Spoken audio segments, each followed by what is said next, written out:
अच्छा, तो लेक्चर 2 के अंदर मैंने एक बात की थी कि मैं स्कोर इनपुट करा रहा हूँ, तो हो सकता है कि बहुत से लोगों को ये चीज़ कंफ्यूज कर रही हो। तो मैं एक बार ये करता हूँ कि मैं जो फर्स्ट वीडियो में बताया था कि मैं आर्ग्यूमेंट्स देता हूँ, फिर उस आर्ग्यूमेंट को हम जब डिफाइन करते हैं, जब हम फंक्शन कॉल करते हैं, जब हमने फंक्शन कॉल किया तो हम आर्ग्यूमेंट डिफाइन करते हैं। तो मैं मतलब इन्फॉर्मेशन देते हैं, आर्ग्यूमेंट को हम वैल्यू दे रहे होते हैं, तो मैं यहाँ पर उसको देके दिखाता हूँ। मैं फिर इनपुट का फंक्शन ख़त्म कर दूंगा। सही है, इसको 2 मिनट के लिए मैं कमेंट कर देता हूँ। कमेंट से मुराद आपको पता ही होगा कि वो लाइन फिर सिर्फ लिखी होती है, लेकिन वो लाइन का कोई काम नहीं बाकी रह जाता। वो लाइन ना तो रन करती है, ना एग्जीक्यूट करती है, ना ही डिबग होती है। उस लाइन का कोई भी काम बाकी नहीं रहता। ये कमेंट कर दिया मैंने, ठीक है।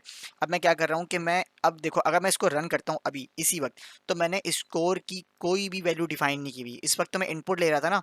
अब क्या होगा, वो एरर दे देगा।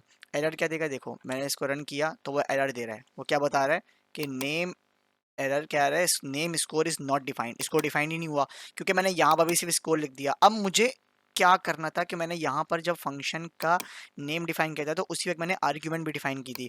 और आर्ग्यूमेंट क्या थी, उसको मैंने एक वेरिएबल रख दिया था, और वो वेरिएबल था स्कोर। इसको मैं एक्स भी रख सकता था, ठीक है। मैं अगर इसको एक्स रख दूंगा फिर मुझे यहाँ पे भी एक्स रखना पड़ेगा। समझ आ रही है, फिर मुझे यहाँ पे भी एक्स रखना पड़ेगा। जहाँ जहाँ स्कोर है वहाँ पे मुझे एक्स रखना पड़ेगा। फिर मैं यहाँ पर भी एक्स की वैल्यू डिफाइन कर दूंगा, ठीक है। तो वो आ जाएगी। अभी मैं इसको स्कोर ही रख के देखता हूँ हर जगह पे। ठीक हो गया, सॉरी। ये मैंने इसको कर दिया वापस कमेंट। तो अब मैंने स्कोर की वैल्यू यहाँ पे कोई ना कोई डिफाइन करनी है। फंक्शन कॉल करते वक्त आपको इन्फॉर्मेशन देनी है। अब मैं यहाँ पे चाहूँ तो मैं यहाँ पर 90 भी दे सकता हूँ, 80 भी दे सकता हूँ, 70 भी दे सकता हूँ। इसके अलावा मैं कुछ भी दूंगा तो वो क्या देगा, एल्स डी। सही है, 80, 90 और 70 के अलावा मैं यहाँ पे कुछ भी दूंगा, कोई भी वैल्यू दे दूंगा तो वो मुझे डी दे देगा। सही है। अभी रिटर्न और रिजल्ट का तो कुछ हद तक क्लियर हुआ होगा पिछली वीडियो में। अब मैं आगे जाके जब हम थोड़ा सा आगे बढ़ेंगे तो मैं प्रिंट और रिटर्न, इन दो का डिफरेंस बताऊंगा कि प्रिंट और रिटर्न किस तरह वर्क करता है, और कहाँ पे रिटर्न यूज़ होना चाहिए और कहाँ पे प्रिंट यूज़ होना चाहिए। खैर, अभी हम जो बात कर रहे थे वो स्कोर पे कर रहे थे कि मैंने इसकी वैल्यू इनपुट करनी है। तो मैं यहाँ पे इनपुट कर देता हूँ फॉर एग्जाम्पल 80। तो अब ये क्या करेगा, ये रन करेगा तो ये हमें दे देगा डायरेक्ट आपके सामने, द ग्रेड इज़ बी। अब क्या हुआ कि उसने इनपुट मांगा ही नहीं, क्योंकि इनपुट मैंने उसको ये वाला कराने को ही मना कर दिया था। ये लाइन इंडिपेंडेंटली भी रन नहीं होगी अब, क्योंकि ये कमेंट बन चुकी है। अब उसने जो इन्फॉर्मेशन ली स्कोर के लिए, वो यहाँ से ली, यहाँ से फंक्शन कॉल करते वक्त मैंने उसको इन्फॉर्मेशन दी।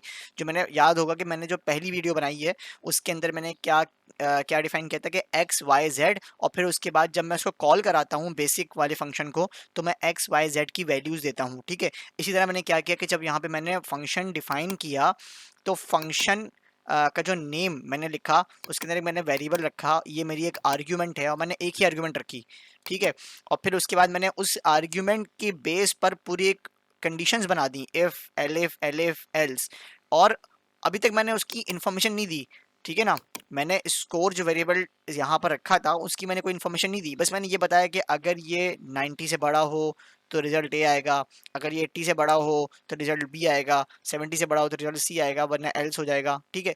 लेकिन जब अब मैं लास्ट पॉइंट पे इसको जब मैं कॉल करा रहा हूँ तो वहाँ पर मुझे स्कोर की वैल्यू लाजमी देनी पड़ेगी। और स्कोर क्या होगा, जो कि यहाँ पर मैंने वेरिएबल रखा था, वो मैं डायरेक्ट यहाँ पे 80 लिख दूंगा। कुछ कुछ हद तक ये पॉइंट क्लियर हुआ होगा, ठीक है। बाकी नेक्स्ट वीडियो में बताता हूँ कि रिटर्न और रिजल्ट, और सॉरी, रिटर्न और प्रिंट में क्या डिफरेंस है, और मैंने यहाँ पे रिजल्ट क्यों रखा, नेक्स्ट वीडियो में। Thank you.